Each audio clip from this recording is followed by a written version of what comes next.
ആത്മീയ ജീവിതത്തിൽ മുന്നേറണം എന്ന് ആത്മാർത്ഥമായി ആഗ്രഹിച്ചിട്ടും അനേകരും പതറിപ്പോകുന്നു.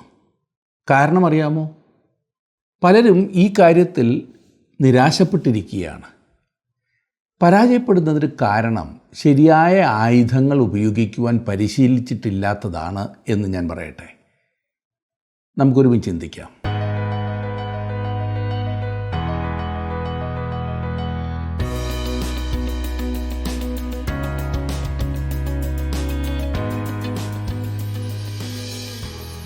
സാധാരണക്കാരായ മനുഷ്യർ അസാധാരണങ്ങളായ അവകാശവാദങ്ങൾ ഉന്നയിക്കുന്നതാണ് ക്രിസ്തുമാർഗത്തിൻ്റെ കുഴപ്പം എന്ന് ഒരിക്കൽ നമ്മുടെ രാജ്യത്തെ ഒരു നേതാവ് പറയുകയുണ്ടായി. അത് ശരിയാകുന്നു എന്ന് ചിന്തിക്കുന്നവരാണ് ഒട്ടനേകം ക്രിസ്തു വിശ്വാസികൾ പോലും. എന്നാൽ അത് ശരിയല്ല എന്ന് ഞാൻ പറയട്ടെ. വിശുദ്ധ പൗലോസ് പറഞ്ഞത്, ഞാൻ വെറും ഒരു മനുഷ്യനാണ്, എന്നാൽ ആത്മീയ പോരാട്ടത്തിൽ ഞാൻ മാനുഷിക ആയുധങ്ങൾ ഉപയോഗിക്കാറില്ല എന്നത്രേ. കൊരിന്ത്യർക്ക് എഴുതിയ 2-ാം ലേഖനം 10-ാം അധ്യായത്തിൻ്റെ 4-ാം വാക്യത്തിൽ നാം ഇപ്രകാരം വായിക്കുന്നു. 2 കൊരിന്ത്യർ 10:4 ഞങ്ങളുടെ പോരിൻ്റെ ആയുധങ്ങളോ ജഡീകങ്ങളല്ല, കോട്ടകളെ ഇടിപ്പാൻ ദൈവസന്നിധിയിൽ ശക്തിയുള്ളവ തന്നെ. അതെ, ഇവിടെ പറഞ്ഞിരിക്കുന്നത് ഒരു പ്രത്യേക കോട്ടകളാണ്, ഇല്ലേ? സങ്കല്പങ്ങൾ, സൈദ്ധാന്തീകരണം, പ്രത്യയശാസ്ത്രങ്ങൾ, ആശയസംഹിതകൾ. 5-ാം വാക്യത്തിലേക്ക് വരുമ്പോൾ പറയുന്നത് ദൈവത്തിൻ്റെ പരിജ്ഞാനത്തിന് വിരോധമായി പൊങ്ങുന്ന എല്ലാ ഉയർച്ചകളും എന്നാണ്. അതായത് ദൈവത്തെ കൂടാതെയുള്ള ഏതൊരു ആശയങ്ങളും സമ്പ്രദായങ്ങളും സിദ്ധാന്തങ്ങളും മനഃശാസ്ത്രവും മതവും എല്ലാമാകുന്നു ഇവിടെ ഉദ്ദേശിക്കുന്നത്. ആത്മീയ പോരാട്ടം എന്നത് മനസ്സിനെ പിടിച്ചടക്കുവാനുള്ള സാത്താൻ്റെ പരിശ്രമമാകുന്നു എന്ന് മറക്കരുത്. ഈ പറയുന്ന ദൈവത്തെ കൂടാതെയുള്ള ആശയങ്ങൾ നമ്മുടെ മനസ്സിനെ അടിപ്പെടുത്തുവാൻ അനുവദിക്കരുതെന്ന് ചുരുക്കം. അതിന് നമ്മെ ശക്തീകരിക്കുന്നത് സത്യമാകുന്നു. അതെ, ദൈവവചനം. എന്നോട് എതിർക്കുന്നവരെ നേരിടുവാൻ ഞാൻ ഒരിക്കലും എൻ്റെ ബുദ്ധിയും എൻ്റെ യുക്തിയും എൻ്റെ വികാരങ്ങളും എൻ്റെ ഇഷ്ടാനിഷ്ടങ്ങളും ഉപയോഗിക്കാതെ ആത്മീയ ആയുധങ്ങളായ പ്രാർത്ഥന, വിശ്വാസം, പ്രത്യാശ, സ്നേഹം, ദൈവവചനം എന്നിവ പരിശുദ്ധാത്മ ശക്തിയിൽ ഉപയോഗിക്കുവാൻ അഭ്യസിക്കണം. അല്ലാത്തവ ജഡിക ആയുധങ്ങളാണ്. ഈ ആത്മീയ ആയുധങ്ങൾക്ക് ദൈവത്തിൻ്റെ പരിജ്ഞാനത്തിന് വിരോധമായി പൊങ്ങുന്ന എല്ലാ ഉയർച്ചയും ഇടിച്ചു കളവാൻ ശക്തിയുള്ളതാണ്. അങ്ങനെ നമ്മുടെ മനസ്സിനെ അടിപ്പെടുത്തുവാൻ വരുന്ന സകല വാദമുഖങ്ങളെയും ക്രിസ്തുവിനോടുള്ള അനുസരണത്തിനായി പിടിച്ചടക്കുവാൻ നമുക്ക് കഴിയും. അതാണ് ഒരു ദൈവ പൈതലിൻ്റെ വിജയത്തിൻ്റെ രഹസ്യം എന്ന് പൗലോസ് വളരെ ഭംഗിയായിട്ട് ഇവിടെ പറഞ്ഞിരിക്കുന്നു. കൊരിന്ത്യർക്ക് എഴുതിയ 2-ാം ലേഖനം 9-ാം അധ്യായം വരെയാണല്ലോ നാം പഠിച്ചു കഴിഞ്ഞത്. ഇന്ന് നാം ഒരുമിച്ച് 10-ാം അധ്യായം പഠിക്കുവാൻ പോകുകയാണ്. കൊരിന്ത്യർക്ക് എഴുതിയ 2-ാം ലേഖനം 10-ാം അധ്യായം എടുത്താട്ടെ.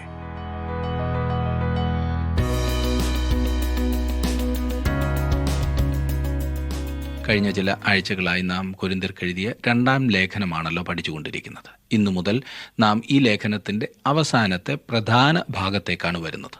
ആയത് പൗലോസിൻ്റെ വിളി എന്നുള്ളതാണ്. 1-ാമത്തെ ഭാഗം ക്രിസ്തീയ ജീവിതം എന്നുള്ളതായിരുന്നു. 2-ാമത്തെ പ്രധാന ഭാഗം ക്രിസ്തീയ ദാനം എന്നുള്ളതാണ്. ഇനിയും ക്രിസ്തീയ സൂക്ഷിപ്പ് എന്നതാണ് വിഷയം. 2-ാമത്തെ വിഷയം തന്നെ ആദ്യത്തേതിൽ നിന്നും വളരെ വ്യത്യസ്തമായിരുന്നു. ഒടുവിലത്തെ ഭാഗം ഇതിനേക്കാളൊക്കെ വ്യത്യസ്തമാണ്. അതുകൊണ്ട് തന്നെ ഇത് 3-ാമതൊരു ലേഖനത്തിൻ്റെ ആരംഭമാണെന്ന് ചിന്തിക്കുന്നവരുണ്ട്. അത് അംഗീകരിക്കുവാൻ എനിക്ക് പ്രയാസവുമുണ്ട്. ഇത് 3-ാമതൊരു ലേഖനത്തിൻ്റെ ആരംഭമാണെന്ന് ചിന്തിക്കുന്നത്. പൗലോസിൻ്റെ അപ്പസ്തോലത്വത്തിൻ്റെ വിശ്വാസ്യത എന്ന് വേണമെങ്കിൽ ഈ ഭാഗത്തിന് നമുക്ക് ശീർഷകം നൽകാം. കൊരിന്തിലെ സഭ ഒരു വിഭജിക്കപ്പെട്ട സഭയായിരുന്നു. 1 കൊരിന്ത്യർ 1-ാം അധ്യായത്തിൻ്റെ 11-ാം വാക്യത്തിൽ, സഹോദരന്മാരെ, നിങ്ങളുടെ ഇടയിൽ പിണക്കമുണ്ടെന്ന് ക്ലേവയുടെ ആളുകളാൽ എനിക്ക് അറിവ് കിട്ടിയിരിക്കുന്നു എന്ന് രേഖപ്പെടുത്തിയിട്ടുണ്ട്. സഭയിൽ ഭൂരിപക്ഷവും പൗലോസിൻ്റെ അധികാരത്തെ അംഗീകരിച്ചിരുന്നു. എന്നാൽ ഒരു ന്യൂനപക്ഷം അത് നിഷേധിച്ചിരുന്നു. ഈ ലേഖനത്തിൻ്റെ ആദ്യത്തെ 9 അധ്യായങ്ങൾ ആ ഭൂരിപക്ഷത്തെ ഉദ്ദേശിച്ചായിരുന്നു. 10, 11, 12 അധ്യായങ്ങൾ പ്രധാനമായും ന്യൂനപക്ഷത്തോടാണ്. തൻ്റെ അപ്പസ്തോലത്വത്തെ ശക്തിയായ ഭാഷയിൽ പൗലോസ് ഇവിടെ ന്യായീകരിക്കുന്നു. ശ്രദ്ധിക്കുക, 1-ാം വാക്യം: നിങ്ങളുടെ സമക്ഷത്ത് താഴ്മയുള്ളവൻ എന്നും അകലത്തിരിക്കെ നിങ്ങളോട് ധൈര്യപ്പെടുന്നവൻ എന്നുമുള്ള പൗലോസായ ഞാൻ ക്രിസ്തുവിൻ്റെ സൗമ്യതയും ശാന്തതയും ഓർപ്പിച്ച് നിങ്ങളെ പ്രബോധിപ്പിക്കുന്നു. തൻ്റെ 1-ാം ലേഖനത്തിൻ്റെ ശക്തിയേറിയ ഭാഷയും ശൈലിയും നിങ്ങൾ ഓർമ്മിക്കുമല്ലോ. തെറ്റ് തെറ്റാണെന്നും അത് തിരുത്തപ്പെടേണ്ടതാണെന്നും അവരെ ഉദ്ബോധിപ്പിച്ച് താൻ എഴുതിയത്. സഭയിലെ ന്യൂനപക്ഷത്തിനത് തീരെ രസിച്ചില്ല. അവർ പൗലോസിനെ വിമർശിച്ചു. അവരെയാണ് പൗലോസ് ഇവിടെ പ്രബോധിപ്പിക്കുന്നത്. എങ്ങനെ? ക്രിസ്തുവിൻ്റെ സൗമ്യതയും ശാന്തതയും ഓർപ്പിച്ച് അവൻ അവരെ പ്രബോധിപ്പിക്കുന്നു. ഒരു കൂടാരപ്പണിക്കാരനായിട്ടാണ് പൗലോസ് കൊരിന്തിലേക്ക് വന്നത്. അവൻ ആരോടും പ്രതിഫലം ഒന്നും പറ്റിയിട്ടല്ല വേല ചെയ്തത്. അതവൻ ആഗ്രഹിച്ചുമില്ല. പകൽ മുഴുവൻ അവൻ ചന്തസ്ഥലത്തിരുന്ന് പണിയും. അവൻ ആകെ വിയർത്ത് കൈകളാകെ വൃത്തികേടാകുമായിരുന്നു. അവൻ അവിടെ ഇരുന്ന് പ്രവർത്തിക്കുമ്പോൾ തന്നെ അതുവഴി പോകുന്ന ജനങ്ങളോട് സംസാരിക്കുമായിരുന്നു. ഈ സാഹചര്യത്തിൽ കൊരിന്ത്യർ അവനെക്കുറിച്ച് പറയുമായിരുന്നു, അവനൊരു അപ്പോസ്തലനൊന്നുമല്ല എന്നേ. അവനെ നോക്കിക്കേ, അവനൊരു കൂടാരപ്പണിക്കാരനത്രേ, ഒരു സാധാരണ മനുഷ്യൻ. അതേ സുഹൃത്തെ, അവനൊരു സാധാരണക്കാരൻ തന്നെയായിരുന്നു. എന്നാൽ അവനൊരു അപ്പോസ്തലൻ കൂടിയായി തീർന്നു. പൗലോസിനെ കണ്ടാൽ മറ്റാരെയും പോലെ തന്നെയാണ്.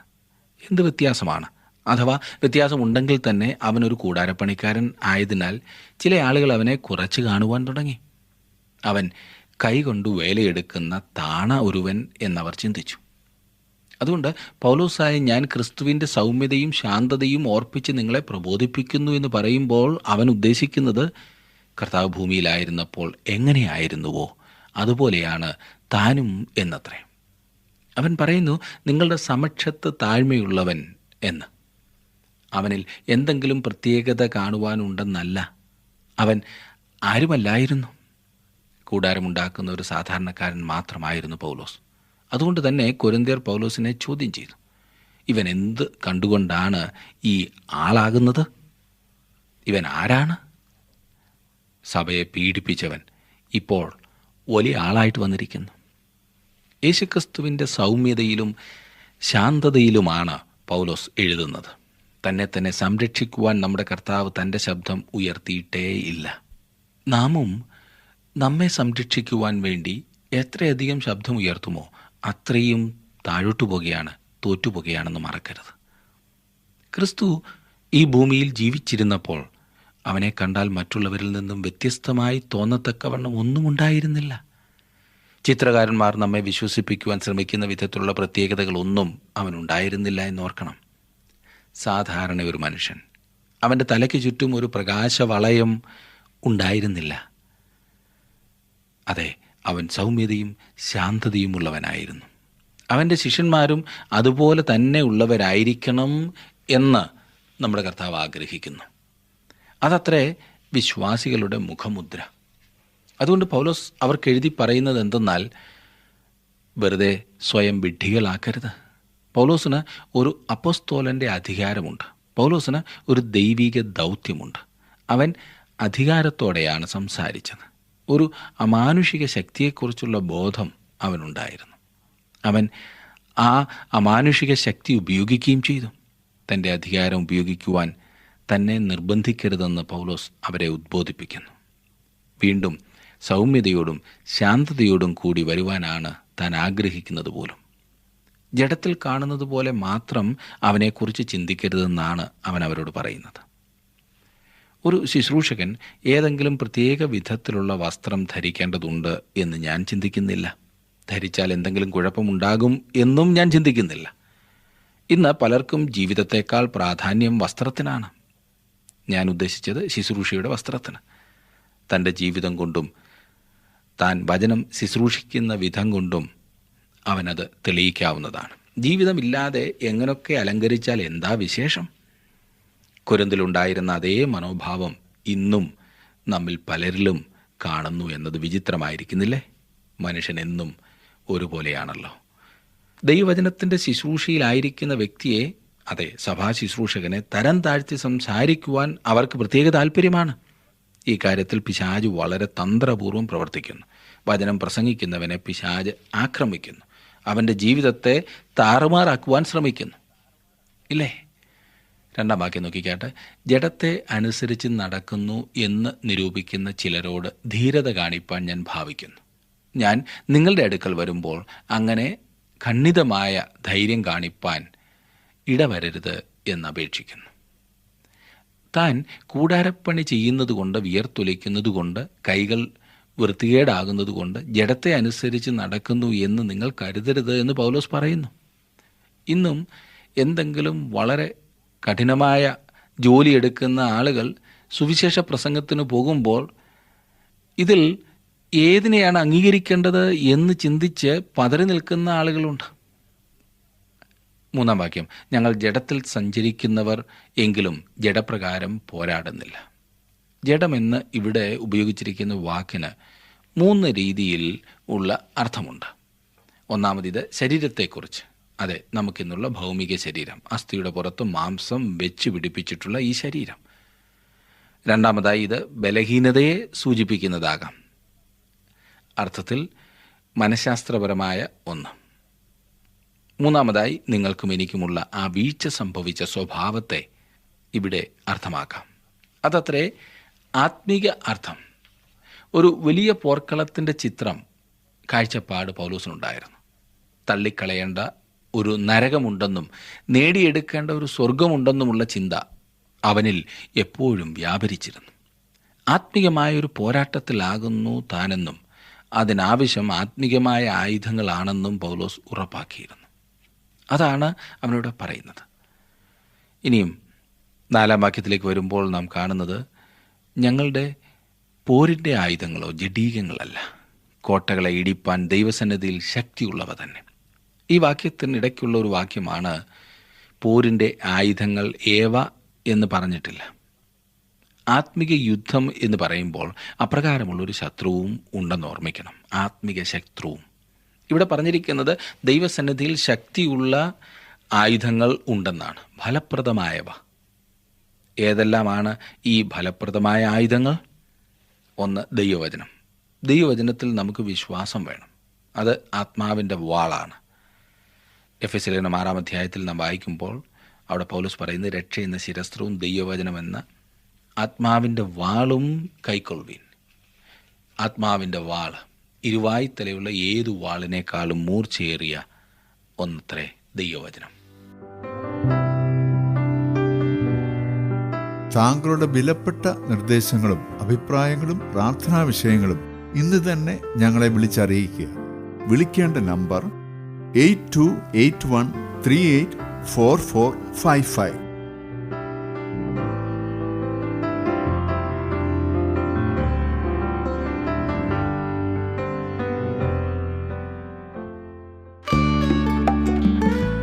ഇന്നത്തെ പ്രോഗ്രാം താങ്കൾക്ക് ഇഷ്ടപ്പെട്ടുവോ? എങ്കിൽ ഉടൻ തന്നെ ഞങ്ങൾക്കൊരു മിസ് കോൾ തരിക. അടുത്ത വിജയി ഒരുപക്ഷെ താങ്കളായിരിക്കാം.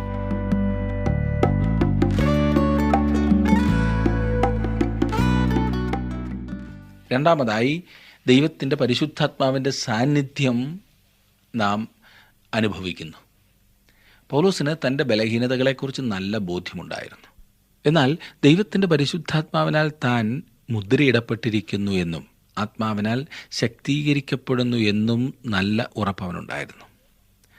മൂന്നാമതായി വേറൊരു ആയുധം പ്രാർത്ഥനയായാണ് പറഞ്ഞിരിക്കുന്നത്. പ്രാർത്ഥനയെപ്പറ്റി കൊരിന്ത്യ ലേഖനങ്ങളിൽ വളരെ കുറച്ച് മാത്രമേ പറഞ്ഞിട്ടുള്ളൂ. എന്നാൽ പ്രാർത്ഥനയിൽ തനിക്ക് വലിയ വിശ്വാസമുണ്ടായിരുന്നു എന്ന് പൗലോസ് വ്യക്തമാക്കുന്നു.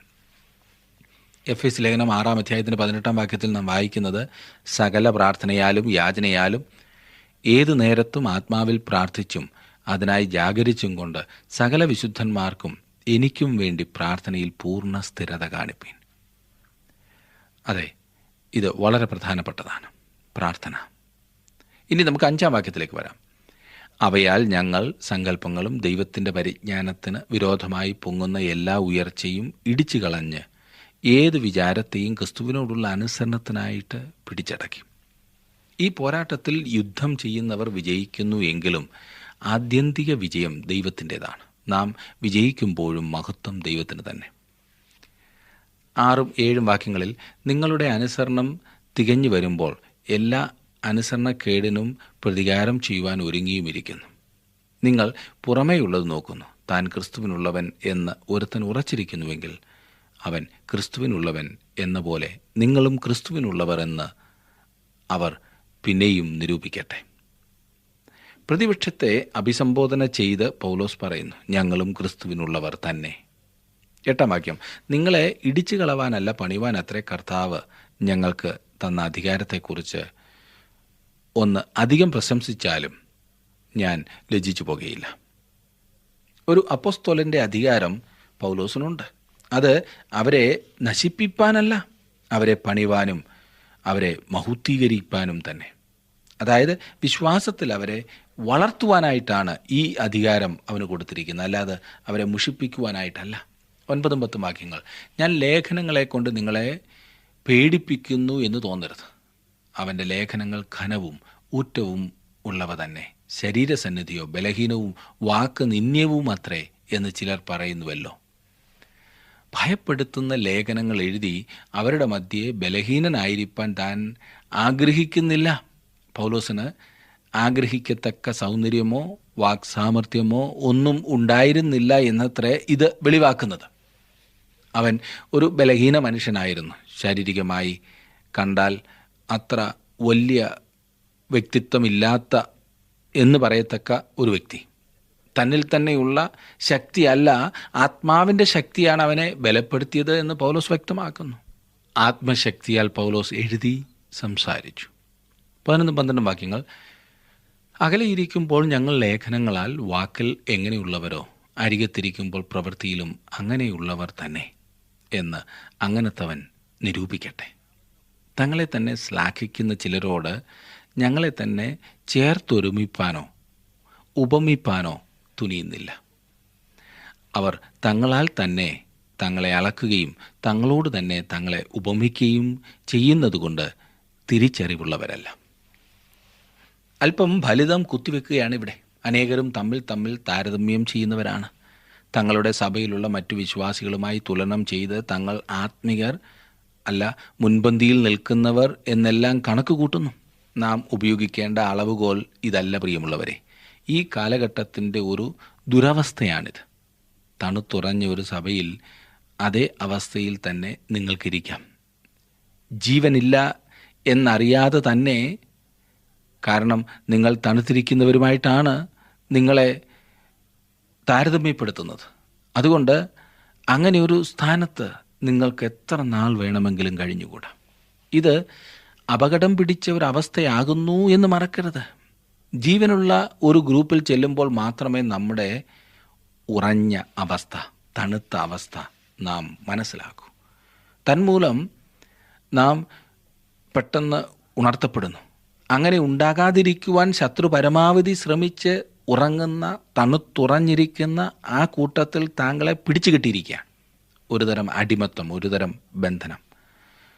നമ്മെ വെല്ലുവിളിക്കുന്ന വിധത്തിൽ പ്രവർത്തനം കൊണ്ടും വാക്കുകൾ കൊണ്ടും ജീവിക്കുന്ന വിശ്വാസികളുടെ നടുവിൽ ജീവിച്ചെങ്കിൽ മാത്രമേ നമ്മുടെ ആത്മീയ ജീവിതം വളരുകയുള്ളൂ.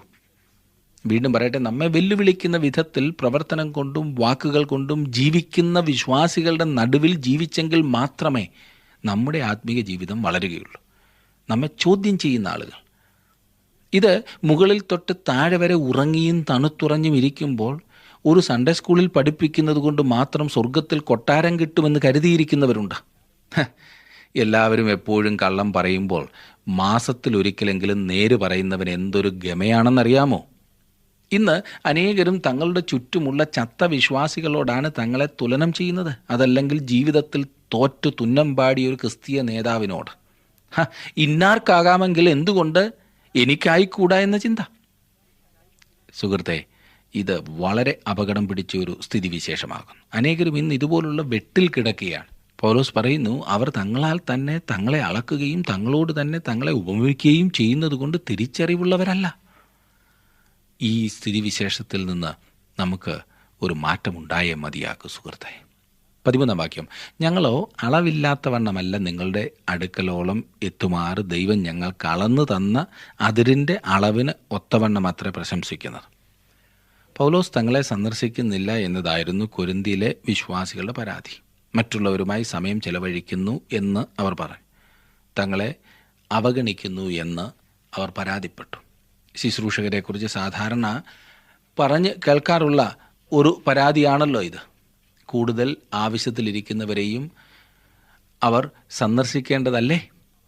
ദൈവവചന ധ്യാനത്തിനും അവർക്ക് സമയം വേണ്ടേ? കുറെ കൂടി ദയവായി അവരോട് നാം പെരുമാറേണ്ടതായിട്ടുണ്ട്. അവർക്ക് കൂടുതൽ സമയം ദൈവസന്നിധിയിൽ ഇരുന്ന് പഠിക്കേണ്ടതായിട്ടുണ്ട്. എങ്കിൽ മാത്രമേ ജനത്തെ ദൈവവചനം പഠിപ്പിക്കുവാനായിട്ട് അവർക്ക് സാധിക്കൂ. അവർക്കുള്ള സമയം മുഴുവൻ വീടുകൾ കയറി ഇറങ്ങി കളയുന്നത് തീർച്ചയായിട്ടും തെറ്റാണ്. ഈ പ്രവണത മാറിയെങ്കിൽ മാത്രമേ സഭകളിൽ ഉണർവുണ്ടാകൂ. ഇത് ഒരുതരം ഉപാധിയായി സഭാ ശുശ്രൂഷകന്മാർ കാണുന്നതും തെറ്റാണ്. കൂടുതലും സമയം നേരം വെളുത്താൽ വൈകുന്നവരെ അവിടെയും ഇവിടെയെല്ലാം നടന്നിട്ട് ഞായറാഴ്ച രാവിലെ വേദപുസ്തകം തുറന്ന് കിട്ടുന്ന ഒരു ഭാഗത്തു നിന്ന് എന്തെങ്കിലും വിളിച്ചു പറഞ്ഞാൽ അത് ദൈവവചനം പഠിപ്പിക്കുകയാകുകയില്ല. നിങ്ങൾ നിങ്ങളുടെ ഉത്തരവാദിത്വത്തിൽ വീഴ്ച വരുത്തുകയാണ് ചെയ്യുന്നത്. ഇത് സഭാജനങ്ങളും സഭാ ശുശ്രൂഷകരും ഒരുപോലെ ശ്രദ്ധിക്കേണ്ട വസ്തുതയാണ്. ഇനിയും 14, 15, 16 വാക്യങ്ങളിൽ, ഞാൻ നിങ്ങളുടെ അടുക്കലോളം എത്താതെ അതിർ കടന്നു പോകുന്നു എന്നല്ല, ക്രിസ്തുവിൻ്റെ സുവിശേഷം പ്രസംഗിച്ചുകൊണ്ട് ഞങ്ങൾ നിങ്ങളുടെ അടുക്കലോളം വന്നിട്ടുണ്ടല്ലോ. ഞങ്ങൾ മറ്റുള്ളവരുടെ പ്രയത്നഫലം കൈവശമാക്കി അളവില്ലാതെ പ്രശംസിക്കുന്നു എന്നും അല്ല. നിങ്ങളുടെ വിശ്വാസം വർദ്ധിച്ചാൽ ഞങ്ങളുടെ അതിരിനകത്ത് നിങ്ങളുടെ ഇടയിൽ അത്യന്തം വലുതായ ഫലം പ്രാപിപ്പാനും മറ്റൊരുത്തൻ്റെ അതിരിനകത്ത് സാധിച്ചതിൽ പ്രശംസിക്കാതെ നിങ്ങൾക്ക് അപ്പുറത്തുള്ള ദിക്കുകളോളം സുവിശേഷം പ്രസംഗിപ്പാനും ആശിക്കുകയത്രേ ചെയ്യുന്നു. അവരുടെ അടുക്കലാണ് ആദ്യം ചെന്നത് എന്നവരെ ഓർമ്മിപ്പിക്കുന്നു. സുവിശേഷം അവരുടെ മധ്യേ ആദ്യം എത്തിച്ചവനും പൗലോസ് തന്നെ. ഭവനത്തിൽ നിന്നും വളരെ ദൂരം അതിന് സഞ്ചരിക്കേണ്ടതായും വന്നു. ഒരു സഭയുടെ മാത്രം ശുശ്രൂഷകനായിരിക്കാൻ താൻ ആഗ്രഹിക്കുന്നില്ല എന്ന് പൗലോസ് വ്യക്തമാക്കുന്നു. ഒരു വേലസ്ഥലം തുറന്ന് പ്രവർത്തനം ആരംഭിച്ചാൽ മറ്റൊന്നിലേക്ക് പോകുന്നു.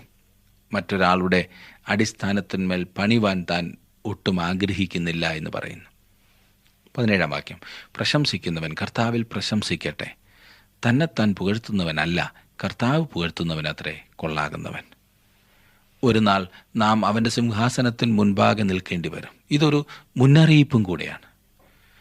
മറ്റൊരാളുടെ വിളിയെപ്പറ്റി അറിയാതെ അങ്ങനെയുള്ളവരെ വിമർശിക്കരുത്. ഒരാൾക്ക് ആളാംപ്രതി വേലയായിരിക്കാം ചെയ്യുവാനായി ദൈവം ആഗ്രഹിക്കുന്നത്. മറ്റൊരാൾക്ക് പ്രസംഗത്തിനുള്ള വരം ലഭിച്ചവനെ അത് ഭംഗിയായി നിർവഹിക്കുവാൻ നാം അനുവദിക്കണം. അങ്ങനെയുള്ളവർ ഒരുപക്ഷെ നിങ്ങളെ വന്നെപ്പോഴും സന്ദർശിച്ചെന്ന് വരില്ല. ഓരോരുത്തർക്കും ലഭിച്ചിട്ടുള്ള വരം അനുസരിച്ച് പ്രവർത്തിപ്പാൻ അവസരം കൊടുക്കേണ്ടതാണ്. നാം ഇച്ഛിക്കുന്നത് പോലെ അവർ പ്രവർത്തിക്കാൻ നാം ഒരിക്കലും ആഗ്രഹിക്കരുത്. ദൈവം ആഗ്രഹിക്കുന്നത് പോലെ അവർ പ്രവർത്തിക്കുവാൻ നാം അവരെ പ്രോത്സാഹിപ്പിക്കണം. പൗലോസിനെ ഒരു സുവിശേഷകനായി ദൈവം വിളിച്ചു.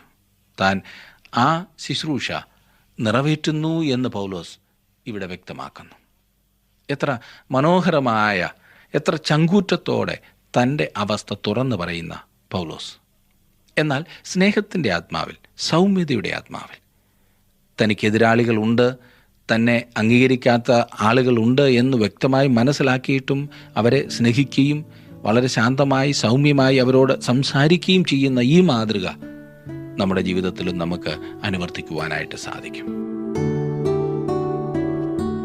തന്നെ എതിർക്കുന്നവരോട് തനിക്ക് പറയുവാനുള്ളത് പറയുമ്പോഴും പൗലോസിന് വെറുപ്പില്ല, സ്നേഹത്തിന് യാതൊരു കുറവുമില്ല. നമ്മുടെയൊക്കെ പ്രതികരണങ്ങൾ നാം സ്വയം പരിശോധിക്കണം.